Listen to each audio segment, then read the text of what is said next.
We are awaiting the Agua Dulce Town Council meeting of July 14th to begin.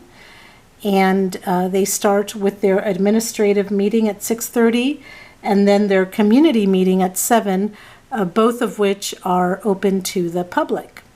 So we will get started soon. What am I doing wrong? Oh, did I mess up? Oh, there we are. I don't know. I'm doing something wrong. I don't know what. I see you, Rosie. I know, but I was doing something wrong. I don't know what I'm doing.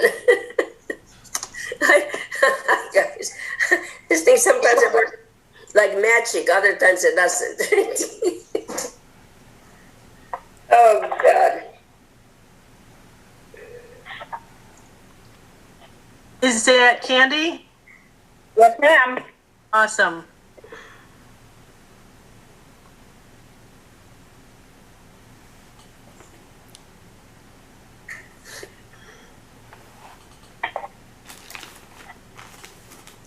Okay, 1, 2, 3, 4. I think this might be it for the night. Scott said he's on vacation. And then Ed's not going to be around, nor will Troy. So I think we can probably get started. Okay, are we ready? I am ready.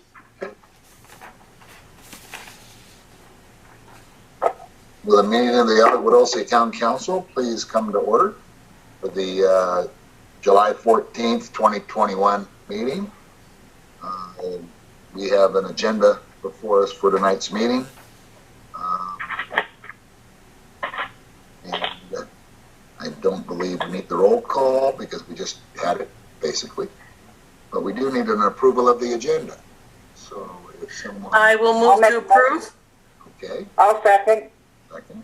Okay. All those in favor say aye. Aye. Aye. Aye. Opposed? Okay. The agenda is approved. And we also have a copy of our minutes from our last meeting, which was held June 9th. Full 5 pages. Thank you very much, Mary. Appreciate that. And there's quite a few notes and whatnot about the discussions we had. And I think it was a very productive meeting. And I didn't find any additions or corrections that were needed. But that's just me. If anybody else has any additions or corrections, now's the time to bring those up. Otherwise, I will entertain a motion to accept the minutes as drafted. I'll make a motion. And I will second. Okay. All those in favor, say aye. Aye. Aye. Opposed? Okay, so the minutes are accepted. Next up, we have our council reports. The first item is president report, which basically everybody realizes that we are having a virtual meeting and we're using our normal virtual meeting format. And whoever's out there that we don't see the names on, if they can mute their microphone until they wish to speak and they're called upon, we would appreciate it. It seems like this is working out fairly well. So we'll see how it goes tonight.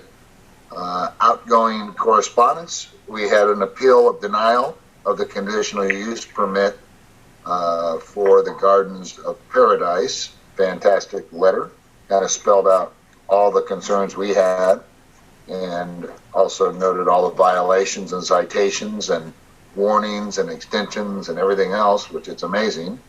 The list was very extensive. So that went out. Incoming correspondence, we have the community meeting item 14A, B, C, and D, which we'll be covering later on in tonight's meeting. We will have some guest speakers that are going to have some presentations, hopefully. So we'll see what they have to say. Under the miscellaneous incoming and webmail, we had one concerned person about trying to get a street address for a vacant lot. And to my knowledge, you can't get a street address until you actually apply for a building permit, and then they assign you one. And Mary kind of reflected that back to her letter, in her letter back to that person. And I think in the old days, they used to assign addresses because you could actually, back in the day, you could actually get an electrical service just for vacant land, and they don't allow that anymore, and they would always tie the address to that electric meter. But now it's strictly, if you get a building permit, you get an address. We also have from Mr. Eric Sahakian, the new Acton Aguadulce Unified School District Superintendent introduction. Gave us a nice letter. And gray water use, Acton, which is referred to zoning enforcement and the Acton Town Council. So other than that, that was pretty much what happened. We've had a busy month. I'm sure everybody appreciated the heat we had, and we appreciate it even more than now that it's gone. So hopefully we don't have any more 110-degree days, and we continue on with the kind of weather we're having now. I think it's perfect. Other than that, we have the next up, we have the secretary report, which I believe is Mary Johnson. And I don't have anything in the secretary's report, but I did realize that I had left out one outgoing correspondence that we did, which was after our last meeting, I sent an email to regional planning about a container on the vacant land. Right. And he indicated that that would not be allowed. And in addition to that, there was lots of violations that would prohibit him from processing the permit. So Okay. he said it would be void. Okay. And I believe, correct me if I'm wrong, but I think vacant land has to remain vacant land. Correct. In other words, you can't, even though they are allowing, and I don't know exactly what the restrictions are, but they're allowing live-in RV temporary during this housing crisis. But that's not allowed on vacant land. It's only allowed if the way I look at it is, once you have an approved single-family residence that has been given occupancy, then you can begin to add accessory buildings and accessory items on the property. But until you actually have that, you're restricted to just keep the vacant land vacant. Is that kind of the way everybody else understands it? Yes, that's exactly the way I understand it. Okay. Anything else to add to the secretary report? No? Okay, perfect. Well, then we're going to move right on to the treasurer's report. And I can give that. There's been no change from last time. Our election committee account has $2,439.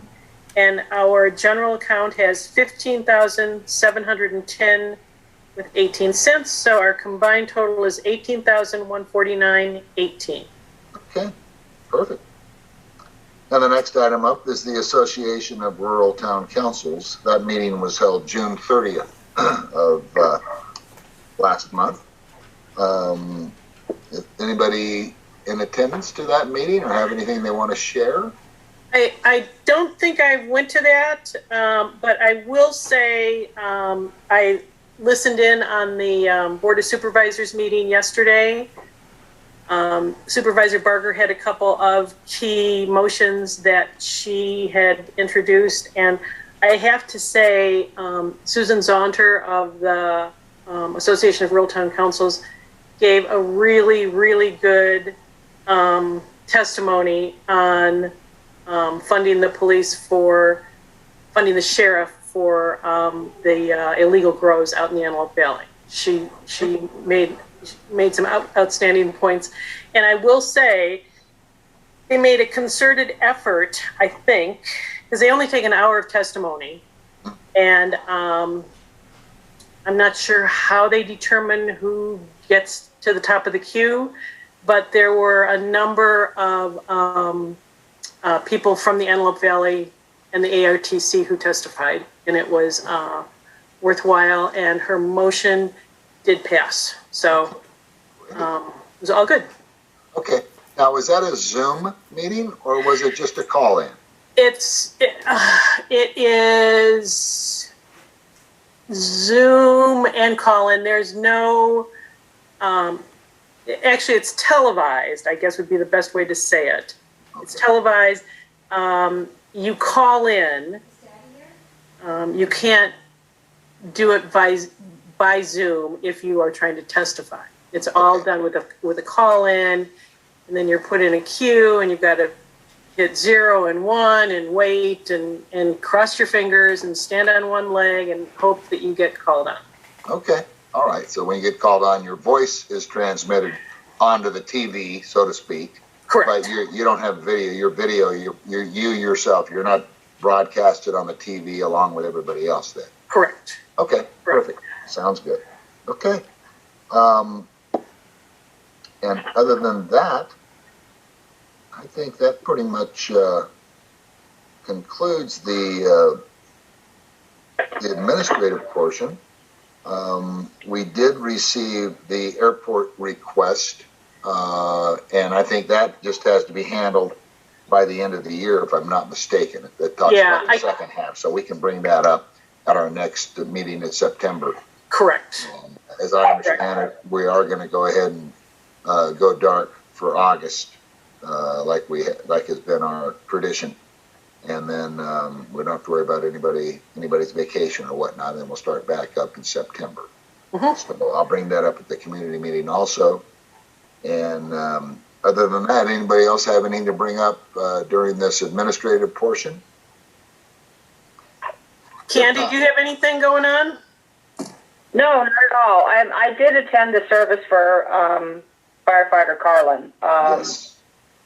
It was tough. It was very tough. When his daughter got up to speak, it was just hard to take. So it was an emotional afternoon.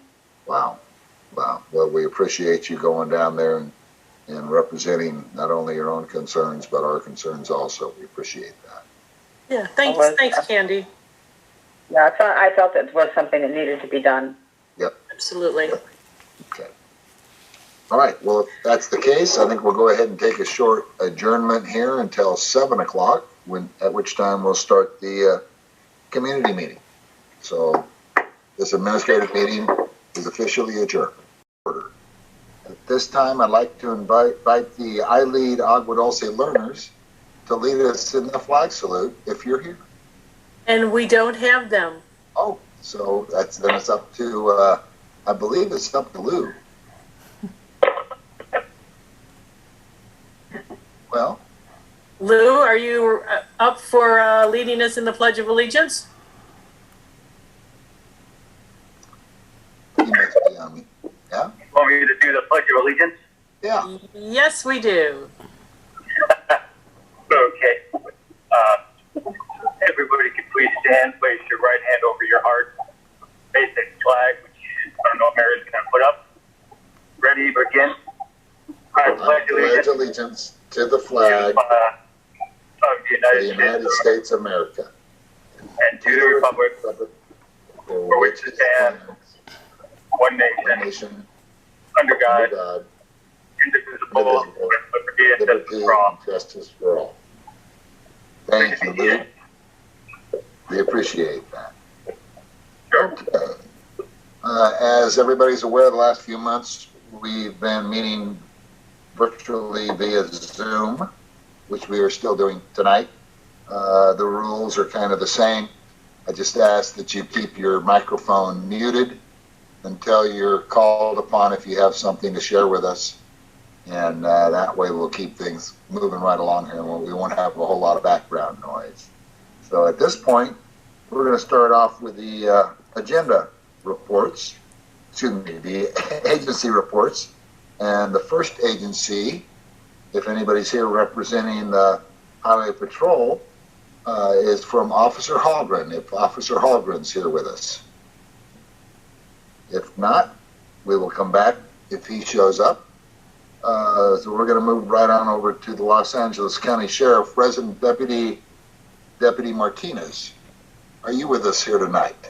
I think he just joined us, so it might take him a second or two to connect, but he is. Well, I don't have the stats for the crime stats, but I did want to touch bases on the meeting, the marijuana grow house meeting that we had last week up in Acton that you guys participated in. We've been getting a lot of tips, a lot of good stuff. A lot of new people are coming up as far as informing us of stuff. However, they're still not utilizing the email that was provided several times during that meeting. So I'm going to put it down in the chat, but if anyone does have any grow house and stuff, that's who you need to contact. You don't need to, contact the station or the board of supervisors right away and everything like that, because that's what's been going on all week. We have an influx of reports, but not going to the right place once again. So the guys in the Narco Bureau made it explicitly clear that that's where they need to filter it down, because by the time it gets down to them, it's forwarded, 9 or 10 times, and so forth. Okay. And I believe they also wanted any previous emails or correspondence that had been done in the past to go ahead and forward those to them also, so they'd have a full list of documentation relating to the areas that they're concerned about. Correct. Okay, great. Anything else to share? Nope, that's pretty much about it. Okay, great. Deputy Martinez, do you want to give us that email that we can use? Yeah, it's marijuanatips@lasd.org. I'll put it down in the chat for everybody. Okay, so anybody who wants that.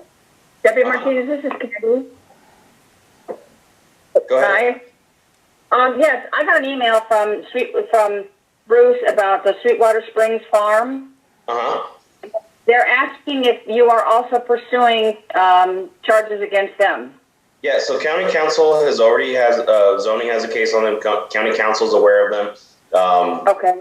We every Monday I pull any calls for service at that location and give them to regional planning. Chris Slagle who's kind of like ramrodding this one as far as like keeping everything organized and everything like that. Unless people are not calling in, they actually haven't had very many events in the last 2 months.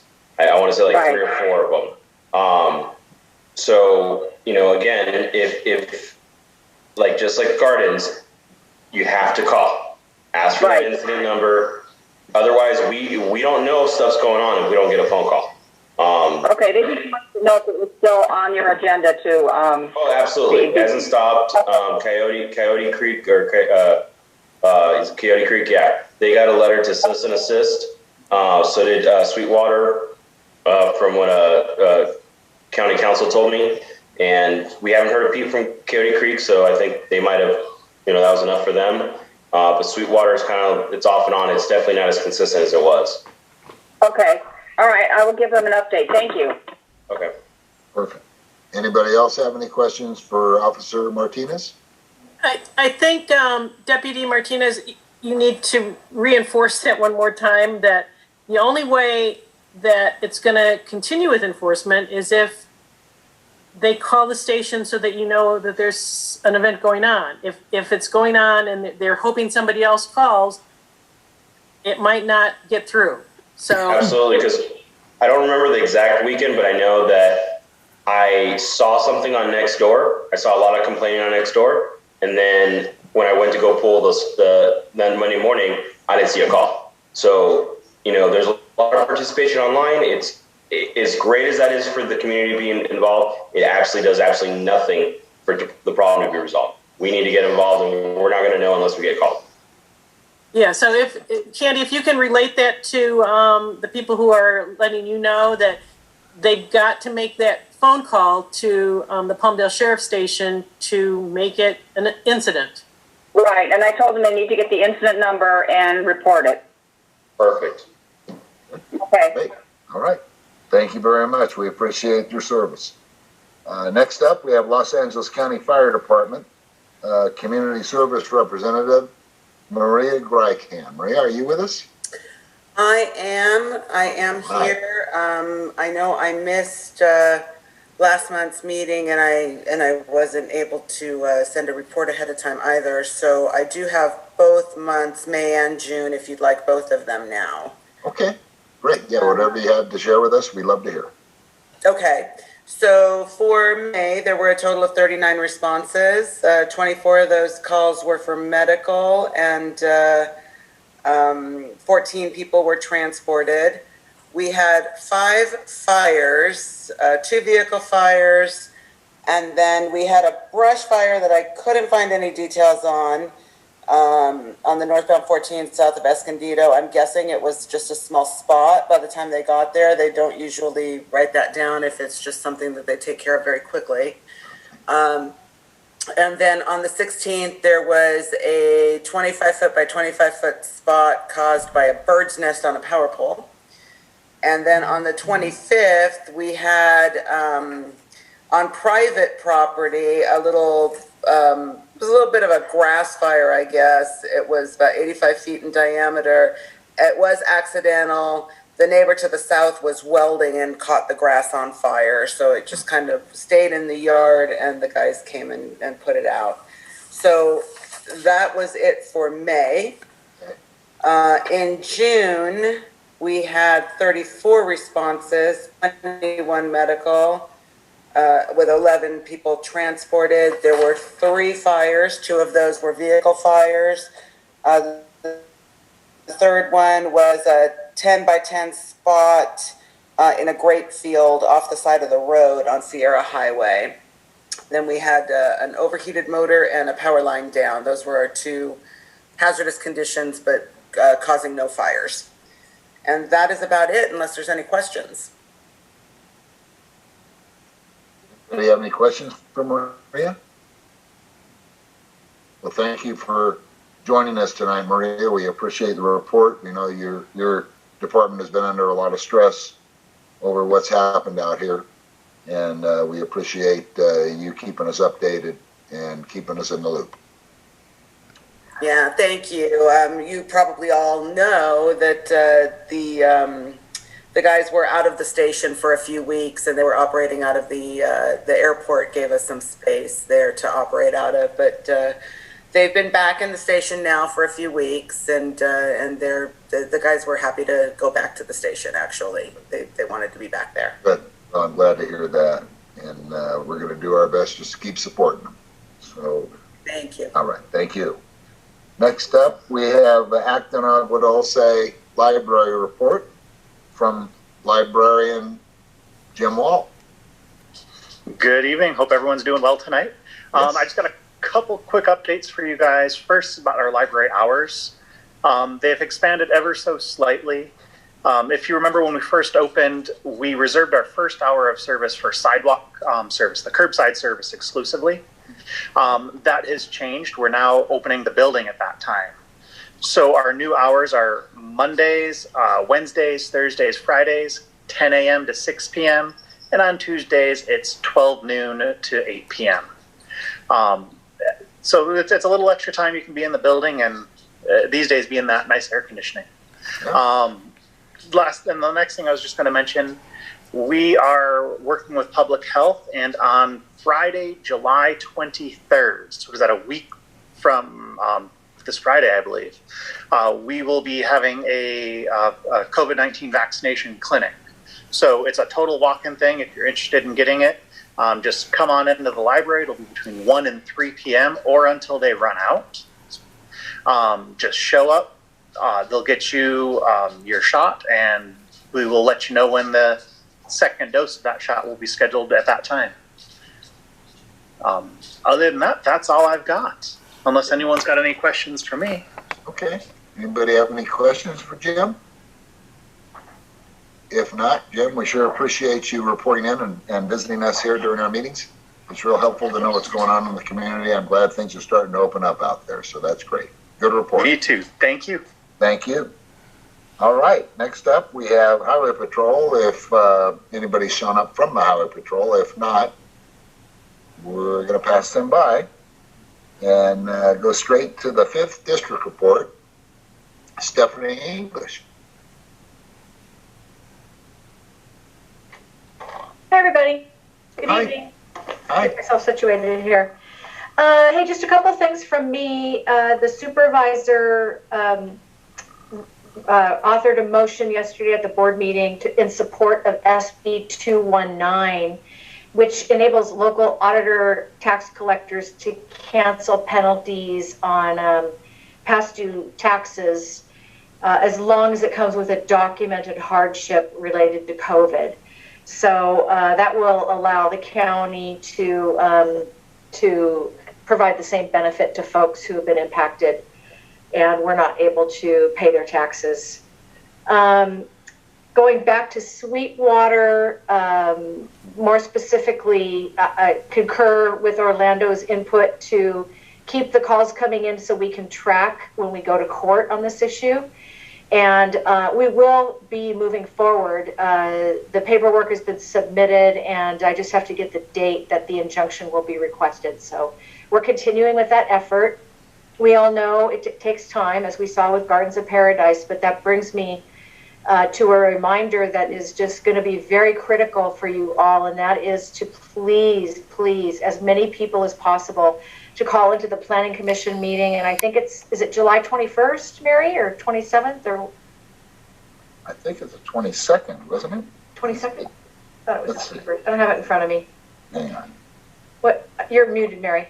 July 21st. Wednesday, the 21st. I don't have the call-in information yet, but I really would like to say this, even if those of you who are on the phone that live in Agua Dulce weren't immediately impacted, your voices would be really valuable for your community and those neighbors, your neighbors who may have been closer than you possibly were. The supervisor is going to put the same effort into Sweetwater that she put into Gardens of Paradise, and has been putting that in. But I will tell you, Gardens of Paradise is no joke. They're moving forward with a lot of money and a lot of power and a lot of legal counsel. So this, while I have every confidence we'll be on the right side of the law on this issue, it is not over. And the amount of time and money and resources and personnel we put into Gardens, the supervisor is going to ask the community back for support towards her efforts by please take the time to call in. It makes a big difference. And when their attorneys will be at the Planning Commission meeting, probably along with the owners, when this Planning Commission hears the complaints and the number of calls that are received, it gets their attention. If there's 2 or 3 or 4 people that call, they're going to wonder what the problem is. So, again, the call-in information is not out yet, but I'll get it to Mary as soon as it's published. And I do believe it will be a Zoom meeting, so it'll be easy. A Teams meeting, I'm not sure what they're going to use, but I just really am encouraging everyone to participate in this. I know you all called me nonstop on Saturdays and Sundays, so I'm sure you can make it happen during a weekday business hours to call as well. And Someone was that Candy? Yeah, Stephanie, I will relay that information about Sweetwater Springs to them because they're curious about that, and I will tell them that everybody's following through on it, and to make sure that when they call in to get the incident report number. great. That's it for me. Great. Anybody have any more questions for Stephanie? Okay. Well, thank you very much for joining us. And if anybody has questions, if you're going to be around, we'll bring them up when they're asked. I'll be here. Okay, great. Next up, we have the report from the California 38th Assembly District. Assembly member Suzette Martinez Valadares. Her representative is Javier Reyes, and Javier is with us here tonight.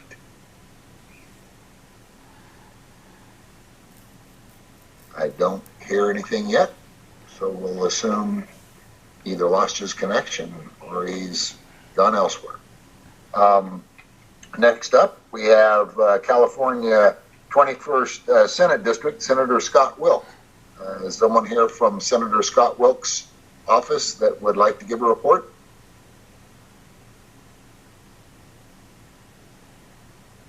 Okay, silence there. Next up, we have U.S. 25th Congressional District, Congressman Mike Garcia's office. Jackie Owens, if she's with us here tonight. We'd love to hear from her.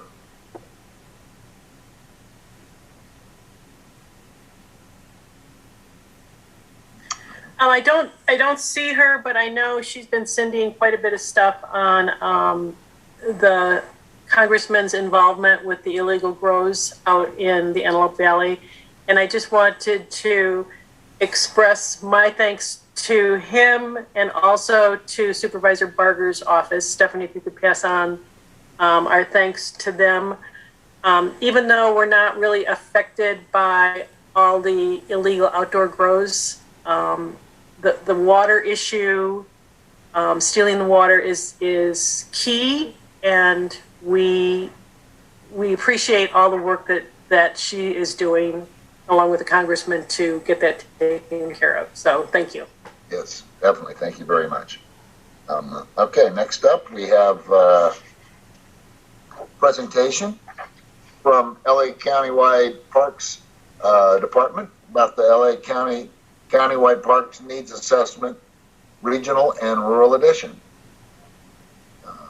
It's going to be an update to the 2016 Countywide Parks Needs Assessment and discussion on the community's parks needs and priorities. Good evening. Can you hear me okay? Yeah, you're coming in great. Great. Nice background. Thank you. Hi, my name is Clemens Blau, and I am with the county's Department of Parks and Recreation. And joining me tonight is a consultant from the firm MIG, Melissa Erickson. And is it okay if I take the screen to show our presentation? You bet. Okay. It looks like I need approval. Approval from our director? Host, I think. Our host. Is that you, Mary? That would be Mary, yes.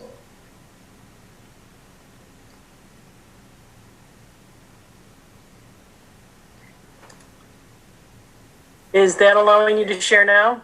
Great, thank you, Mary. Okay. You see my screen? Yes. Great, thank you.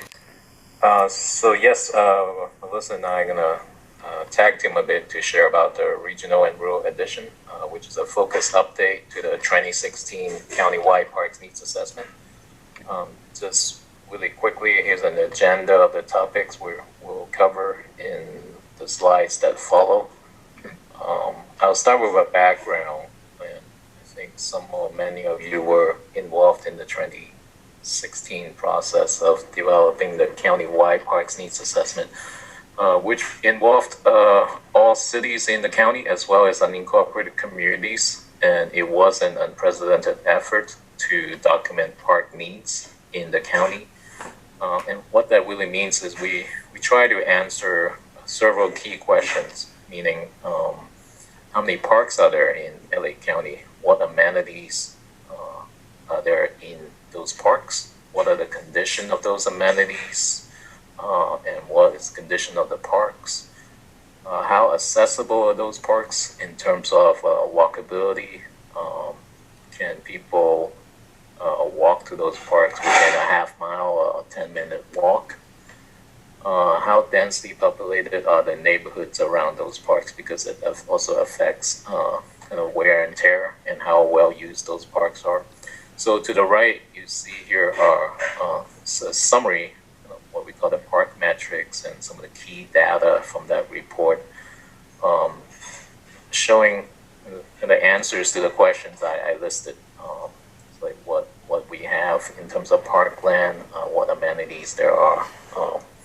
And so one of the outputs of that process is this countywide map, which helped us to identify very high and high need areas, which are also the most densely populated areas of the county, because that was a key factor in the metrics that was used to develop the park need level. And just quickly summarizing, what the study found was that more than half county residents, which means over 5 million, are actually living in very high and high need study areas. And as a result of that study, the findings were quite significant. It led the Board of Supervisors to put a funding measure on the ballot called Measure A, which passed in November of 2016 with 75% of voters voting for it. And with Measure A, it generates approximately $95 million a year for parks. So that includes funding for improving existing parks as well as developing new parks. And fast forward a few years, the board further directed my department to do what they call the Regional Recreation Beaches, Rural Areas, and Open Space Needs Assessment. Obviously, that's a bit of a mouthful, and that's why we're calling it the Regional and Rural Edition. But really, the board recognized that we needed to take another look or a deeper look at basically two types of facilities. First, regional facilities, meaning items like regional parks, trails, beaches, open space, facilities that serve more than just the immediate neighborhoods. And then the other part is rural areas, having another look at the park needs of rural areas, because they're a bit different, obviously, from communities in the urban core. And Melissa's going to explain more how we're looking at rural areas. And then the second bullet here you see is in 2025, the board is directing us to do a full update of the needs assessment. So that means updating what was done in 2016 and as well as what we're doing this year in 2021. So that would be called the comprehensive park needs assessment update. And now I'll pass it to Melissa to talk more about our effort this year. Great, thanks, Clement, and good evening. So as Clement mentioned, there are two aspects to this update that we're looking at, and you all are getting both of these lenses applied. So the first one is looking at regional facilities. These items that are not necessarily in every neighborhood, but draw from a larger area. In the park needs assessment, these were all kind of grouped together, and we're slowly teasing those apart a little bit more so that we can look at more specific things that are regional facilities, such as regional parks, those that are over 100 acres in size, that we can look at wildlife sanctuaries, that we can look at trails, that we can look at beaches, and kind of do a finer grade delineation of those components and give a more focused effort. We realize that these are items that are not necessarily going to be in a walking distance to everyone, but that everyone needs some access to that, and trying to take a look at what those distances are and what some of those barriers and considerations are. The second lens is re-looking at the rural areas. And so you get both lenses. The rural area part of the study is actually, in essence, redoing part of what happened in the 2016 plan, re-looking at the rural areas and more local recreation amenities that you have, revisiting what was identified there, but applying a broader range of metrics to take a look at what need there is. For the rural areas, kind of given the weighting on both proximity and walking distance and population, rural areas were very difficult to show as having need unless they had no parks. And that obviously is not true. And so we know that that's kind of a key piece that the Board of Supervisors charged us with looking at. We're also looking at a range of considerations, taking a look at demographics, age ranges, looking at what's provided as far as tree canopy, public health. Is there access via public transit, which obviously is a major issue out in the rural areas, in particular when there's limited service. But again, trying to take a look at these aspects to try and tease in and dial in more to really take a look at what the needs are to help look at that with a broader lens. There are 4 key goals as part of this that we're looking at.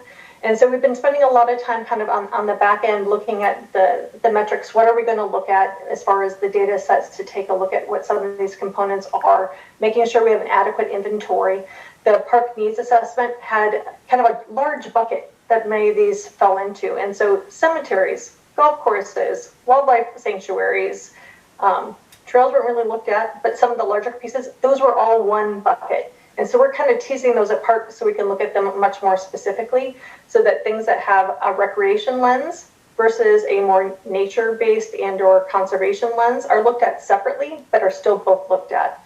We're looking at gaps. We're also looking at barriers, and barriers has to do with a lot of different things, including how accessible it is, how drivable, walkable, bikeable it is, taking a look at cost, if there's fees involved, and whether that's a consideration, looking at language, if information is provided, those types of things. And then the goal is that this will then kind of serve as another lens to help amplify and justify where the needs are across the county, looking at these components as well. For the rural areas, we are looking at a series of study areas. There are 14 of these. They should look really similar because they're based on the park needs assessment and also following the general plans recognition. We wanted to make sure that those delineations were the same, so there could be comparison with what happened in 2016 across the board while looking at some of these changes and kind of a deeper dive that we're looking at. And so those are the areas that we're specifically addressing for each of those. And so those will be having specific outreach, and we'll talk about outreach in just a couple more slides. You are also part of the regional study. And so in that case, we divided the county up into 11 regional study areas.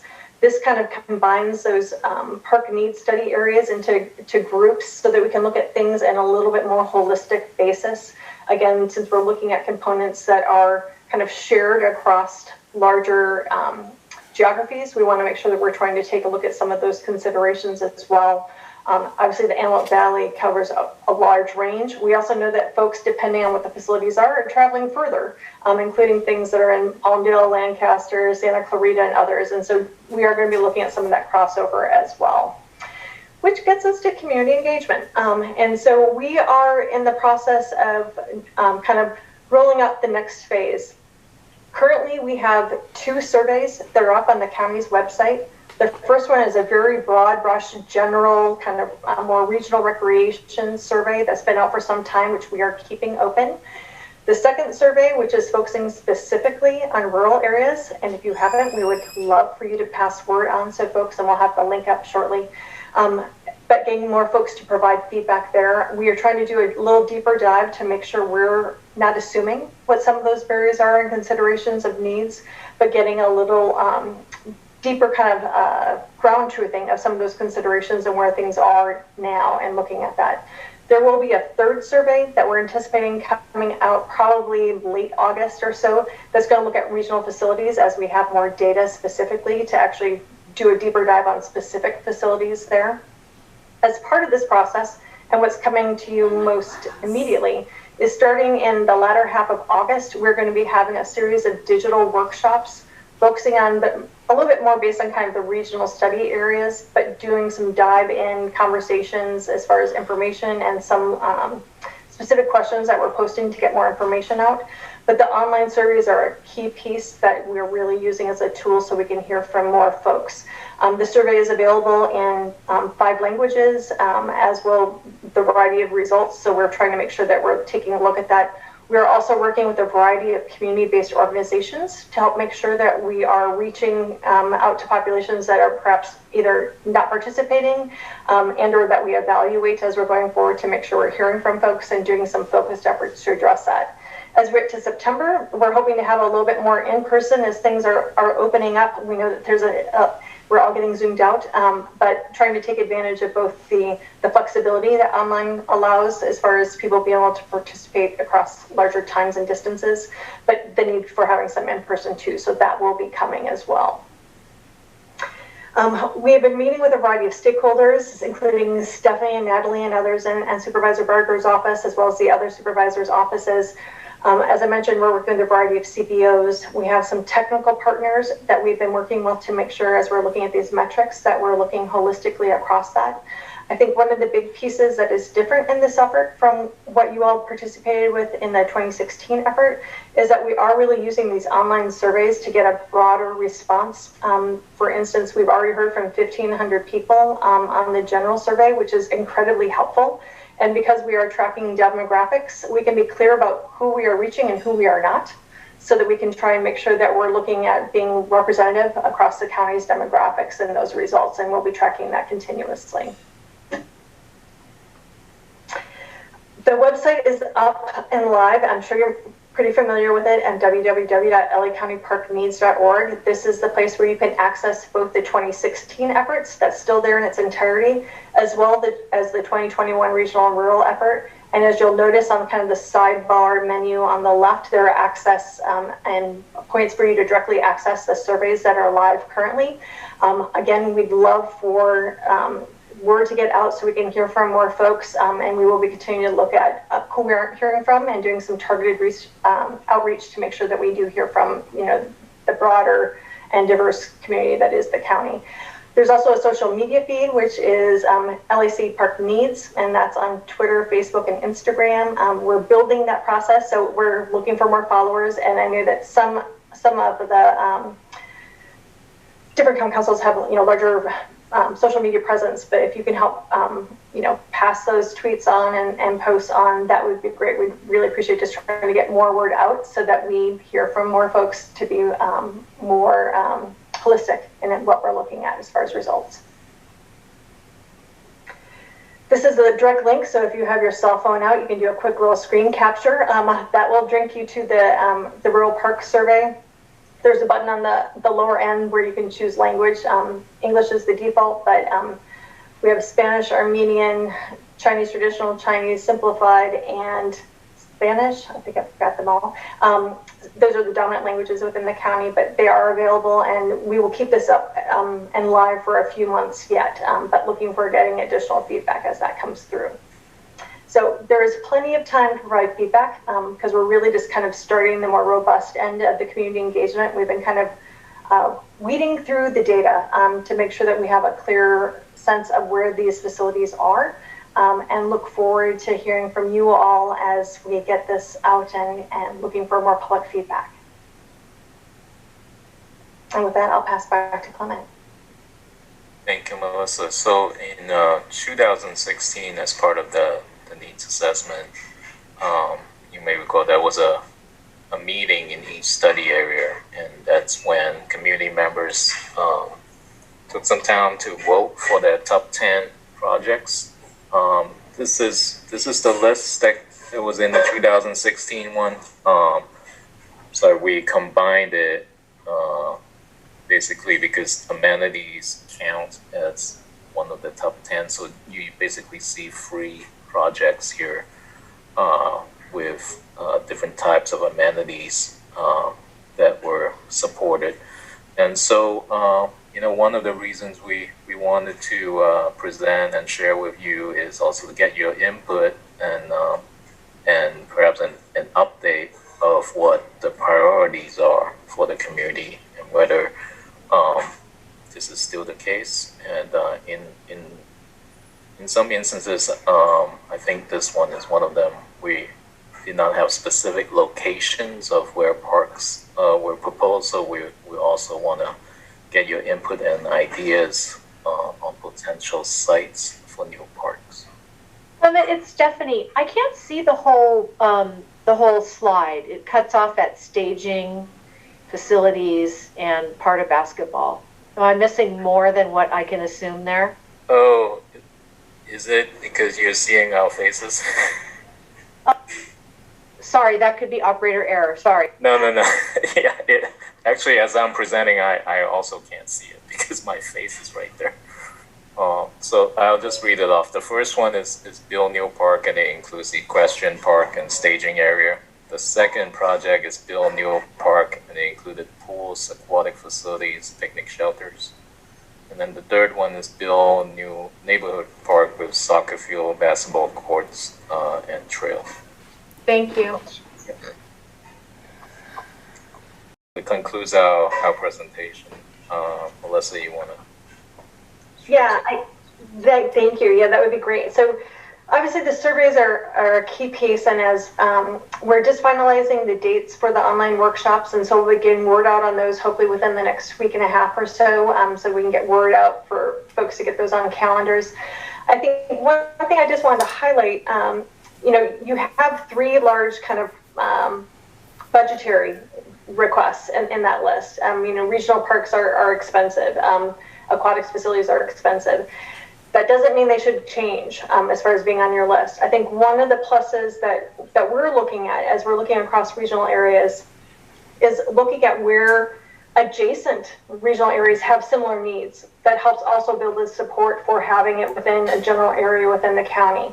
We know that Antelope Valley and in particular larger sections of North County in general, utility and infrastructure connections are a major concern with limiting the ability to put in new facilities just by able to provide power and water, et cetera.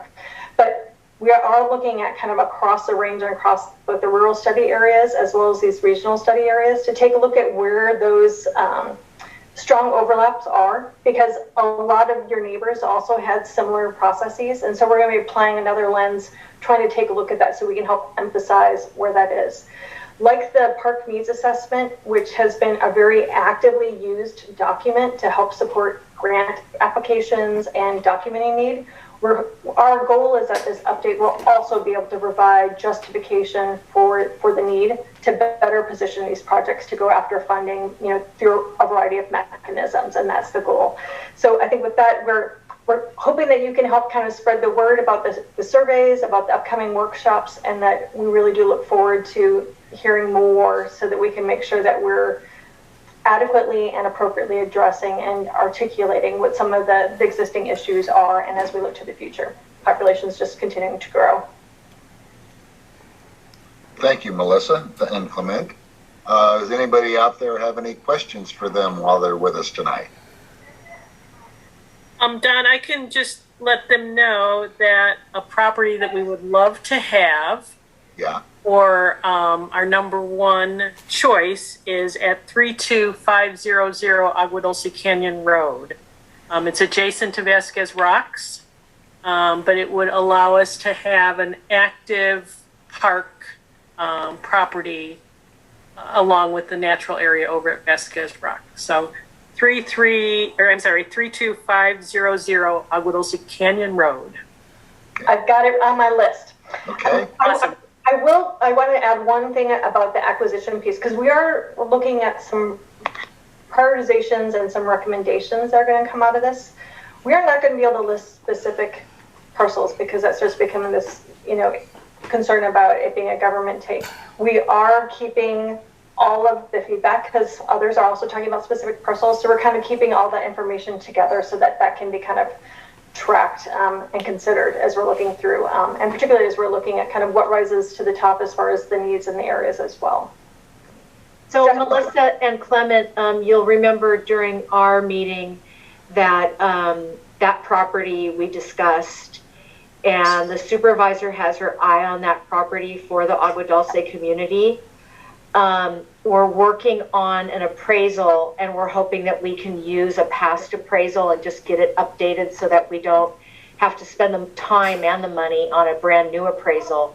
But what I would say is that this funding, I believe there's some available funding from the supervisor, which I'd have to confirm, but let's assume there is.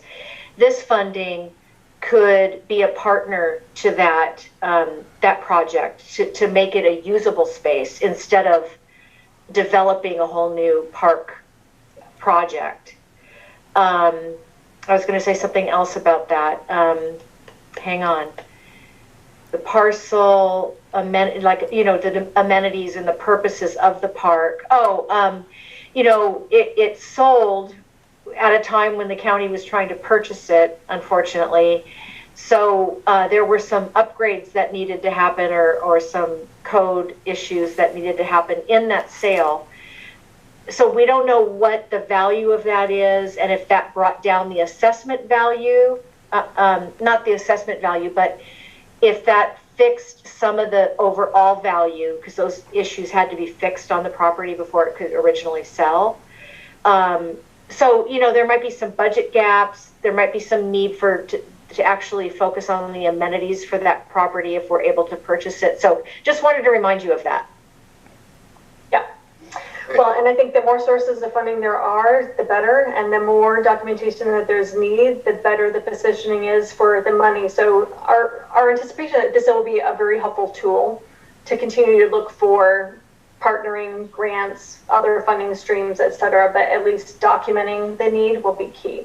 And we recognize that, you know, Vasquez Rocks is an amazing thing. It is not an active park. It's a very different type of park. And so that's why we're looking at things a little differently. Okay, great. And as I recall back in the survey of 2016, when we had the community, the residents come and select what they would like to put their, what they were most interested in, as I recall, I think equestrian was easily, 50% of all the votes, if not more, were toward equestrian. And the other items you had listed there, yes, they were down the list, but equestrian was by far, and I believe it's still the same. If anything, it's gotten stronger. Yeah, equestrian park and staging was number one. Okay, great. Any other questions? Great. Well, thank you very much, Melissa and Clement. We appreciate you taking the time to join us tonight. And we'll do what we can to spread the word about the, sounds to me like the survey, the online survey is primary, where we got to get that rolling and here, so you can hear our voice, and then we'll go from there. Thank you very much. Thank you. Okay, perfect. Okay, next up we have President's Report, which is me. So there were a couple items that came in for action. One item was the regional planning plans that were filed. There's a particular property that is requesting to place 2 sea containers for storage, but the property is actually zoned vacant, and it also has existing citations that have been listed on it. So, according to Mr. Sackett, the containers would not be allowed. So we'll see how that goes. The other item is, I don't know how many people are aware of this, but the old market, Sweetwater Market at 33301 Agua Dulce Canyon Road has been sought after by Eagle Collegiate Academy Charter School. Eagle actually visited us a year or so ago, seeking to possibly acquire the Tony and Susan Alamo property over off of Sierra Highway. And they that didn't work out, and so as an alternative, they chose this Agua Dulce Canyon Road property, which has issues that we're concerned about. So we have drafted a letter listing our concerns about the adequate parking, water, septic, traffic with drop-off and pickup, our CSD compliance, trail and hitching post, etc. concerns. And I think at this point, if anybody has any discussion regarding the school, we'd like to listen to that. And if not, I would like to hear a motion to send the letter that was drafted that addresses these concerns to the community. May I just say, Mary, that's a great letter. Thank you so much. Okay, is that in the form of a motion? Yes, sir. I will make a motion. That was a great letter. Okay. John, I think it would be helpful if we hear from some of the community members that are here, if they want to weigh in, because it's possible I may have missed something really important. So let's get some community input, and then we can go ahead and maybe read the draft letter. Okay. Make sure that we've got everything covered. That sounds good. So who's with us here tonight that would like to comment about the Eagle Academy School? Anybody here? I'm Nikki Washlake. I did post some stuff on Facebook about, because I saw a lot of the comments that were in on Facebook. I'm a speech pathologist, and I started at Agua Dulce when it was the elementary school, and I saw the whole takeover of Einstein in that property and the failure that they had. My concern would be, is this school going to allow children with any kind of special needs to be there? And if so, are they going to have the proper staff to meet their needs? If they have a child that has a speech disorder, are they going to have qualified, credentialed people to help those children? The other thing that I was concerned about is that, is there going to be a library? Is there going to be a cafeteria, a playground? It just seems like it's a weird place, in my opinion, to put a school on a dirt lot that's next to an abandoned building where there's a bunch of businesses. It just doesn't seem like it's a place for, especially TK through third grade, if that's the age range that they're going to be. My concern would be also all the other things that you said, as far as more traffic, pulling away from the other charter school that's a mile away. Are they going to offer different things that iLead isn't offering? Is it going to, is there going to be quality teachers, credentialed teachers? Those are the kind of concerns I had, because that's the kind of things that we looked at when Einstein went in, and Einstein didn't make it. They had they had a fully operational facility, and they had good staff, and they couldn't make it. So I'm not sure how this. I don't know anything about Eagle Academy, but it just seems like it's not the greatest place to put a school, in my opinion. And I'm seeing a lot of the comments on Facebook, and I was surprised more people aren't here. And I'm usually not here, but when I saw this, I thought, well, I better speak up for our community, because it just doesn't seem like the right place to put a school. Well, Nikki, we appreciate your comments, and we take them seriously. And that's why we hold these meetings, is to hear the voice of the community. It's not just us that are town council members, the county hearing our voice. We want to mirror whatever the community is concerned about. And like I said, we did have Eagle visit us at one of our town council meetings in the past, and quite frankly, it didn't seem like it was put together very well. I think would be the easiest way to explain it. They didn't really have a lot of answers. They had a lot of ambition and a lot of dreams that they would like to make happen. But as far as giving us valid proof and presenting us with their format and how they were going to conduct business and where their teachers were going to come from, they didn't have a whole lot of answers regarding that. And so, is there anybody else here tonight that would like to give a testimony or share comments on this subject? President Henry, can you hear me? Yes. Welcome, Ken. Good evening. It's Ken Fallsgraf. Good. I'm glad y'all are doing well, and thank you for having this meeting. I'm not going to make any comments, but I'm as a school board member that actively participated in several petition hearings, I'm quite knowledgeable about the process and finally who approved the charter. So I'm free for contact if anybody seeks that information. I think there's some confusion as to who actually approved the charter and the motivations for doing so. That's all well documented. Our district denied the charter several times. It was appealed to the county, who supported the local district's denial, and then it was appealed to the state, and I believe there was a conditional approval. I'm not aware of what those conditions were, but that is a state-approved charter that has no local control. So if there is something to go to the sponsor or the authorizer of the charter, that would be the State Department of Education. Great. Thank you. Nikki, thank you for your comments as a parent. Nikki was a great help to my child personally for at least 10 years of her career. So Nikki's well aware of what's necessary to give equity to education to all kids in the district, not just a few of our brightest stars. Thank you, Nikki.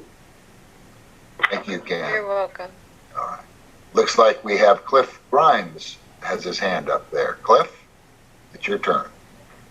Yes, thank you for taking our comments, and I just want to express our opposition to having the school put in there. We think that it's a bad location for it overall, for a lot of the comments, and same reasons that the rest of the group has expressed. Really surprised that it would be allowed that close to businesses that serve alcohol and have a small school there. I don't know I haven't researched the regs on this yet, but just want to express our opposition. Great. Thank you, Cliff. We appreciate your comments. Does anybody else have anything to share with us here tonight? Mary, do you want to read the letter or you want me to read the letter? Either way, whatever you want to do. Okay, I'll read it. This is made out to Miss Christina Carlin, Department of Regional Planning, County of Los Angeles, Temple Street. It's the project plan number that addresses the 33301 Agua Dulce Canyon Road parcel. And I'm not clear, Mary. We have not received an actual plot plan showing how everything's going to be laid out. But as by looking at that address, it does appear to be the old grocery store. So, but let me go ahead and read this letter here. Dear Ms. Carlin, we received a recent report from the Department of Regional Planning showing current projects plans filed within the Agua Dulce Community Standards District. The report indicated that on June 29th, 2021, there was an application filed for modular classrooms to be placed at 33301 Agua Dulce Canyon Road in Agua Dulce, with the parcel number 3212015076. The application is for Eagle Collegiate Academy, a new charter school. This property is a small strip mall that includes two popular eating and drinking establishments, Maria Bonita Restaurant and Big Mouth Pizza. There is a vacant property that used to house a local market with liquor sales. Current zoning is C3. As a community, we have some significant concerns about adding a new school at this location. Parking. We want to make sure there is adequate parking not only for the new school, but also parking for the existing businesses at that location. Traffic pattern for drop-off and pickup. The enrollment projections include 168 students for TKK through third grade and grow to serve 438 students through grade 8 in the year 2024-25. Additional modular buildings will need to be added to accommodate the increase in enrollment. The location on Agua Dulce Canyon Road may present potential traffic backups as well as speed issues for a school zone. Water. This is served by a private well. Will the quantity produced be adequate for accommodating the existing businesses as well as a school with 168 students growing to 438 students? Septic. This location has had ongoing septic on-site wastewater treatment system problems. Will a new septic system need to be installed to accommodate the additional use? Will the site have enough space to accommodate an additional septic tank and leach field if required? Community standards, district compliance. Our CSD includes certain standards for commercial zones, design of structures, utilities and equipment, pedestrian and equestrian accommodation. These standards must be followed. Design architecture can be Old Western, Southwestern, Spanish Mission, Victorian, or Native American. Utilities and equipment shall be screened from view.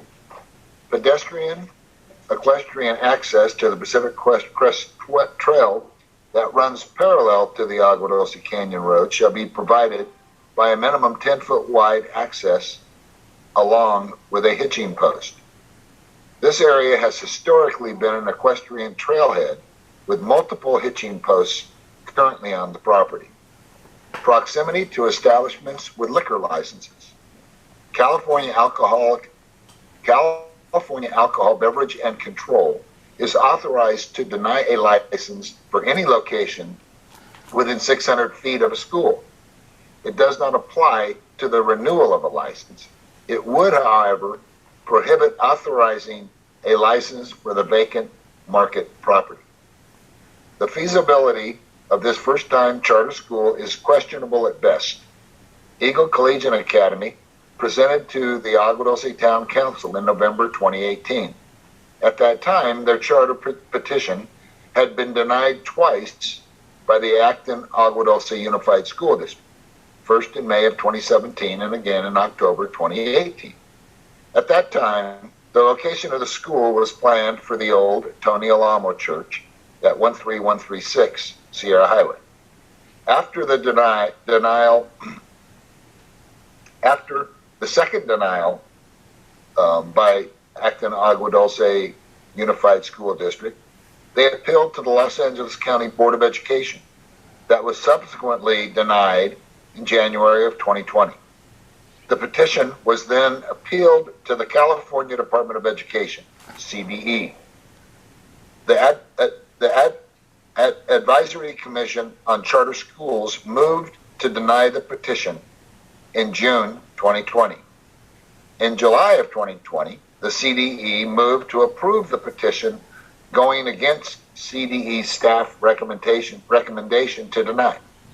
CDE staff recommendation stated the petitioner does not present a sound educational program and is demonstrably unlikely to implement the program as set forth in the petition due to unrealistic financial and operational plans, including aggressive enrollment assumptions and a budget plan that is reliant on meeting the aggressive enrollment projections.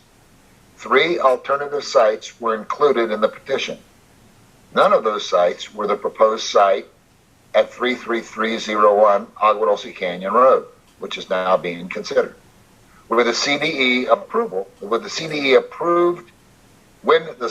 approved the ACE petition, there were 5 conditions included in the approval.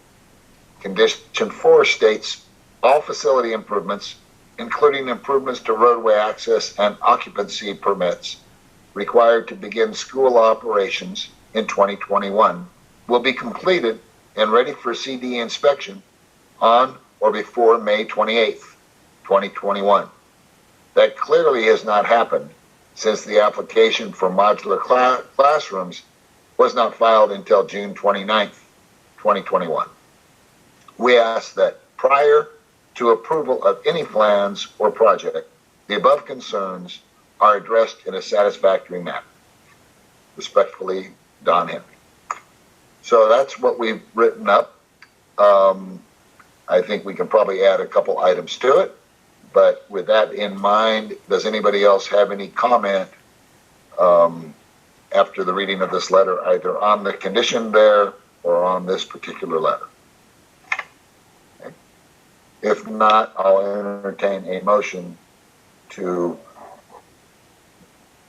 send this letter with any changes to the appropriate people.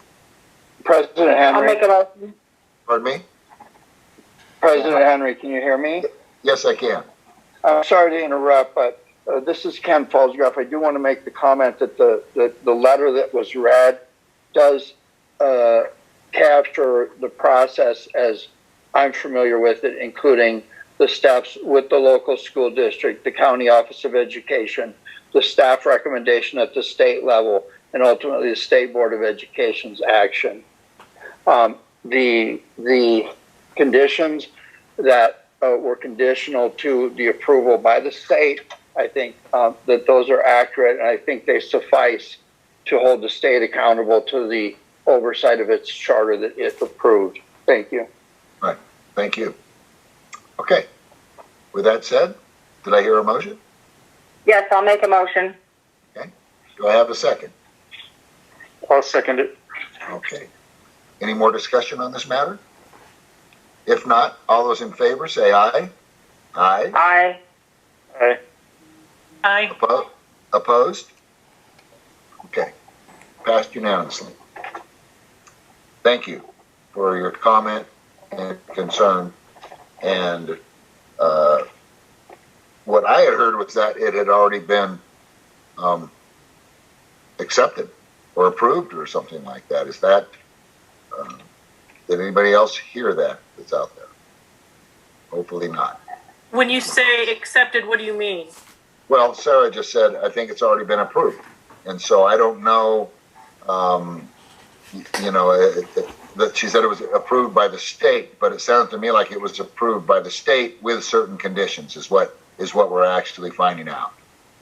Correct. The charter petition was approved after being denied by numerous times and numerous agencies. But it is now under the California Department of Education. But they do have conditions that went with it. And that one condition that I know of, the problem is it's hard to find out who I can communicate with at the California Department of Education to find out this information. Okay. So, right. So we're going to start with the county and then work our way up. Correct. Okay. And if ideally, I mean, there's so many issues on that property for anything that goes in there, yep. Let alone a school that in a few years is expecting to have over 450 students. Yeah. It's crazy. That's not the place for it. Mary, it's Stephanie. Sorry to jump in. Can you guys hear me? Yes, we can. Yeah, we can get you connected to the right people at the California State Board of Education. In addition, I'd like to make the supervisor aware of your concerns. And we can also give an early heads up to regional planning and public safety that the town council has concerns or is opposed to the project. So if you want to send me the letter, I'd be happy to make all those connections for you. Awesome. You are copied on the letter. So the letter will go out tomorrow. So great. Okay. Thank you. And any contact that you have at the California State Board of Education would be great, because we need to let them know our concerns also. Yeah, when you send me, if you either send me the letter or email, I'll get that contact for you tomorrow. Thank you. President Henry, could you be so kind as to have your secretary forward a copy of the letter to the attention of the superintendent of the Acton Agua Dulce Unified School District? I think that can happen. Yes. Thank you, sir. Thank you all. Thank you. Okay. Next item is incoming correspondence for notice. Public hearing with the regional planning going to be July 21st at 9 a.m. It's going to be a Zoom meeting that we can call into. We don't know what the call-in number is yet, as I understand it, but we're going to find out. So basically, we need to raise awareness of this, get as much action as we can, let the county know that we're serious, let the owners know we're serious, let their attorneys know we're serious, and that we don't want this in our community. So I don't know exactly how the call-in works, but I think the ones that are closest to where the events are held there need to have precedence in getting heard on the phone. In other words, how does it work as to who they choose to listen to in the phone conversations that you've heard so far, Mary? What I've heard so far, there haven't been, hundreds of people who have attended the meetings, but it appears as if anybody who is there to speak has had the opportunity to speak. Okay, good. Okay, I thought maybe if it was an hour that they say, in other words, if 50 people want to speak, do they tell everybody they each have 1 minute and 10 seconds? Or do they give everybody a set amount of time to say their piece? Dawn, I think they'll take it by agenda number, by agenda issue. So you could say, I'm calling to speak on agenda number 1, which is the Gardens of Paradise. That's probably how they'll do it. Okay. And how much time do you think is going to be allotted for those people calling in on that agenda item? I don't know that yet, but it'll be probably 1 to 3 minutes, like most council meetings. Okay, that's what I was concerned But we'll so, clarify that for you for sure. Yeah, if we can, that way they'll know, whoever's going to be giving testimony, they'll know how much time to fill, so they know which points they can bring up. So we definitely would appreciate that, Stephanie. Okay. Yep. All right. Good enough. Any other comment on that? Okay. Don, what I'd like to do is to really publicize this on social media, on the local Facebook pages, and on Nextdoor, to really put it out there. And really, I'll start as soon as we get the call-in number and the procedure on how to do it. But I think social media is where Gardens of Paradise started, and I think social media hopefully will be the way we can bring it down. Okay. So that's my plan for this next week, is to really hit social media hard on trying to get as many call-in participants as possible. Okay. I mean, ideally, if there's more than they can handle, that's great. That's great. That's a good problem. What I was concerned about, and I don't know if this is even a possibility, but let's say there's 20 or 30 people that want to give testimony or want to call in. Rather than talking to them one-on-one, is there any way that we could set up not as a town council function, but just as an outside resource to have a Zoom meeting that they could actually meet to get their thoughts together, or rather than meeting at someone's house? I don't know. I'm just brainstorming right now. That's not a bad idea. Let's talk about that after the meeting and see if that might be. And for anybody who's on the meeting right now, who has concerns with Gardens of Paradise, if that might be helpful, let us know, because we can easily put together a quick Zoom meeting a couple days ahead of time on key points to hit, what you need to do, what you need to be prepared to do. Okay.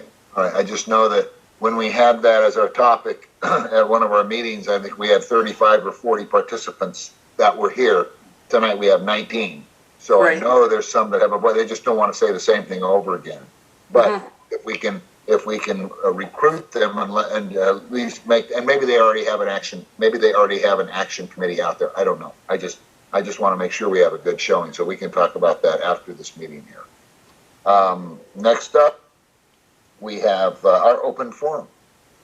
So at this point, anybody who wishes to share something that they feel is important, we will give them 3 minutes to share that important item.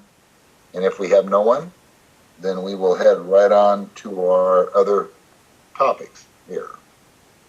So I don't see any hands up. Okay, so then we're going to go right on to Santa Clara River Watershed Area Steering Committee, Major W. Mary Johnson. It's your time. I know Peter Massey, who is our watershed coordinator, is also on the call. If Peter wants to jump in. Peter? Hello, everybody. Hello. We're currently at work putting together a strategic outreach and engagement plan that will be used for our work as watershed coordinators.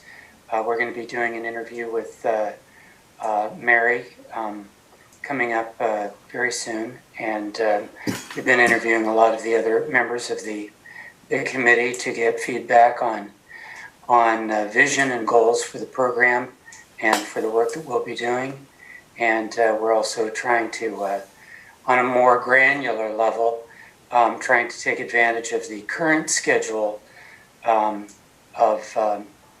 proposals that are being submitted, one of which is a new version of the pathogen study that's been discussed many times over the last couple of years, and I'm hoping to get Mary and a few other folks from the area to be able to talk with the folks who are behind that pathogen study before they submit it at the end of the month, so that they can get clarity around the concerns and the interests from this area in terms of the study.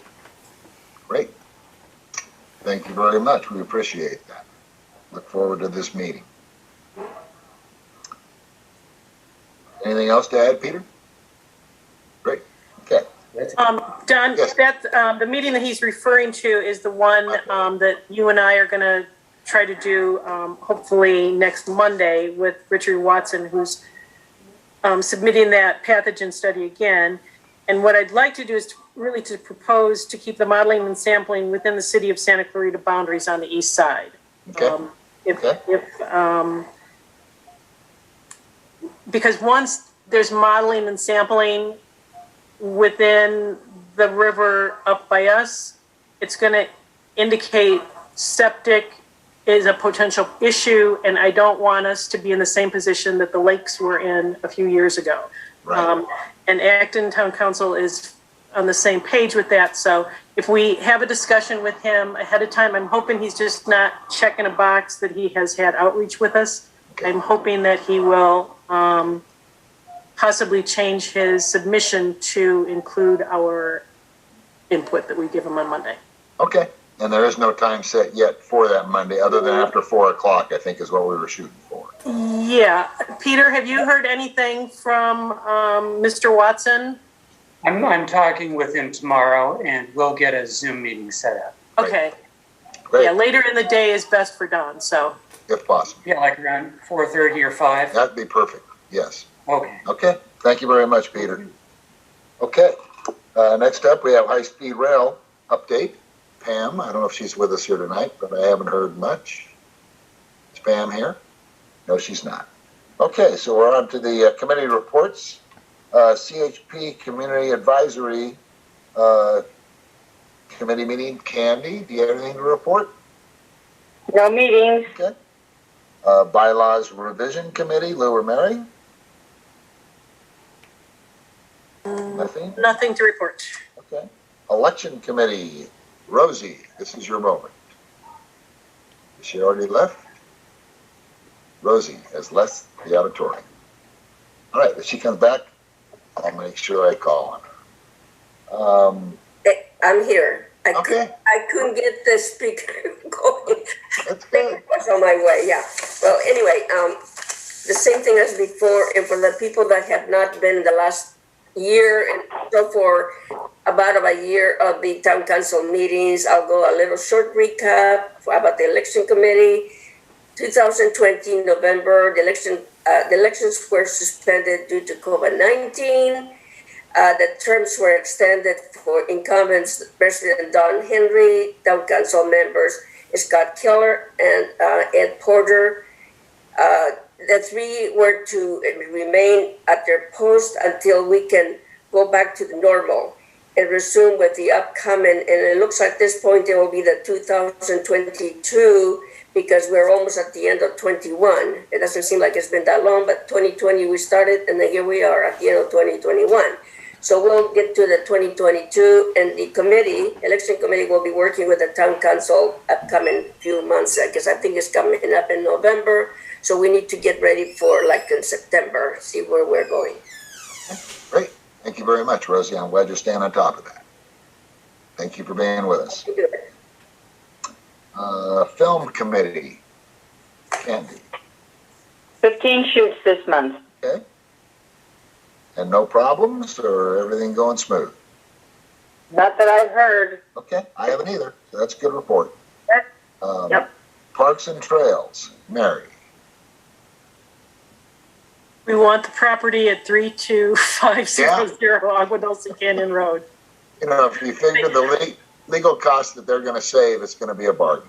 Exactly. So, but I think I've made my message loud and clear. No, that's perfect. I love it. Water stewardship. Well, we still have water, so that's good. We're not looking fantastic, but I shouldn't say. It's different in different areas, but I will say, I will make this one statement. We have not checked a well this year that's making more water than it did last year. Okay? So I understand the water haulers are getting backed up. I heard one of them was 21 days out in scheduling. And I know they have limited trucks now because of the California Air Resource Board restrictions. So use your water wisely, pray for rain, and let's hope that the heat wave is behind us.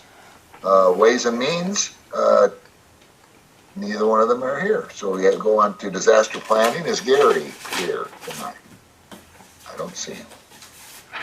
Acton Agua Dulce, Full Board Liaison, and Ed's not here. Acton Town Council, Lillian here? I thought I saw her pop up there earlier. I guess she already left. Lillian is here. What she usually does is put something in the chat box. So we'll give her some time to put it in the chat box for what's going on. I don't see anything though.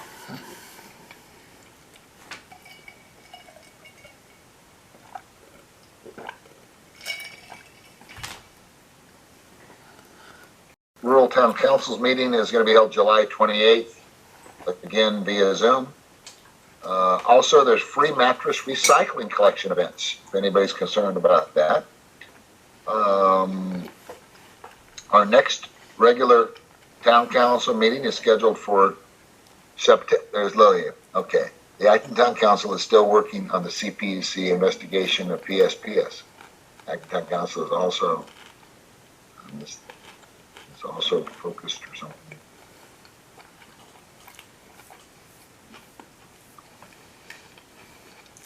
Get it?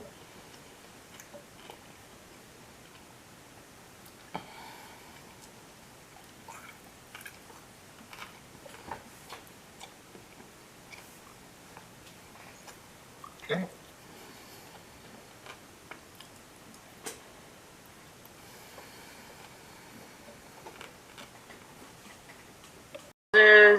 And they're doing in-person meetings at the Acton Community Club.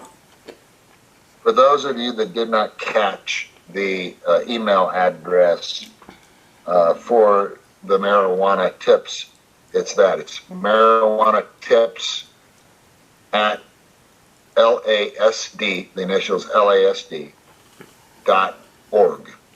So if anybody wants to send any information to them, they've assured us that you will be kept anonymous, which is important. So spread that word and let's get as much activity as we can toward supporting the sheriffs who are here to support us. As I mentioned, our next regular Agua Dulce Town Council meeting is going to be September 8th. We're dark for August, as has been our tradition, and it will be via Zoom meeting. There's free tire recycling for those of you that have been saving that tire. That's in October. And as far as any unfinished business, I don't believe we have any. New business, I think it just depends on how we hear back on the school situation. Future agenda items, Cali Lake RV conditional use permit renewal, and LA County Public Works trash collection contracts. Anything else to be added? Don, I think I'm going to contact Public Works to show up for our September meeting to talk about trash collection, because I know waste management is running away with things right now. Yep. And we don't really have too much of a choice. And I know not anybody's going to be too happy about the alternatives that Public Works is going to give us, but at least we can hear from them to find out what the alternatives are for their, I think it was a trash districts and then trash franchise. So we'll figure out what might be the best, even though one size doesn't fit all out here. Right. We're going to try to make it work. Okay, that sounds great. If nothing else, if there are no other comments, I'd entertain a motion to adjourn. I'll make a move. Motion. Second. I will second. All those in favor say aye. Aye. Aye. Opposed? This meeting is adjourned. Thank you very much for everybody showing up. Look forward to talking to you soon. And don't forget about that call in on July 21st.